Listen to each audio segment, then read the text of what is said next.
নমস্কার বন্ধুরা, আপনারা দেখছেন প্রকল্প update YouTube channel. Rain update. বুধ ও বৃহস্পতিবার ভারী বৃষ্টি কোন কোন জেলায়? তাহলে বুঝতেই পারছেন বুধ ও বৃহস্পতিবার ভারী বৃষ্টি হবে। এবার দেখে নিই কোন কোন জেলায় বৃষ্টি হবে। মঙ্গলবার মধ্য বঙ্গোপসাগর এলাকায় জোড়া ঘূর্ণিপাত নিম্নচাপে পরিণত হবে।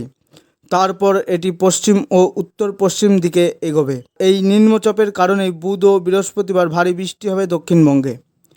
সঙ্গে বেশ কিছু জেলাতে 30 থেকে 40 কিলোমিটার গতিবেগে দমকা ঝোড়ো বাতাস বইতে পারে। তাহলে দক্ষিণবঙ্গে ভারী বৃষ্টির সম্ভাবনা আছে ও 30 থেকে 40 কিলোমিটার গতিবেগে ঝোড়ো বাতাস বইতে পারে।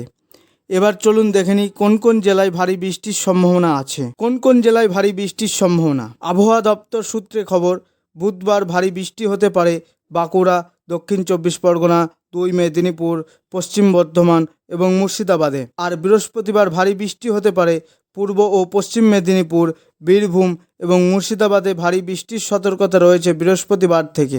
বাকি সব জেলাতেই বজ্র বিদ্যুৎ সহ বৃষ্টির সম্ভাবনা থাকবে।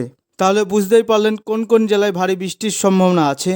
বুধবার ভারী বৃষ্টি হতে পারে বাঁকুড়া, দক্ষিণ 24 পরগনা, 2 মেদিনীপুর, পশ্চিম বর্ধমান এবং মুর্শিদাবাদে। বৃহস্পতিবার ভারী বৃষ্টি হবে পূর্ব পশ্চিম মেদিনীপুর, বীরভূম এবং মুর্শিদাবাদে। তো এই ছিল আজকের গুরুত্বপূর্ণ আপডেট। এই ধরনের গুরুত্বপূর্ণ আপডেট পেতে আমাদের চ্যানেলটিকে সাবস্ক্রাইব করুন এবং বেল আইকনটি বাজিয়ে দিন।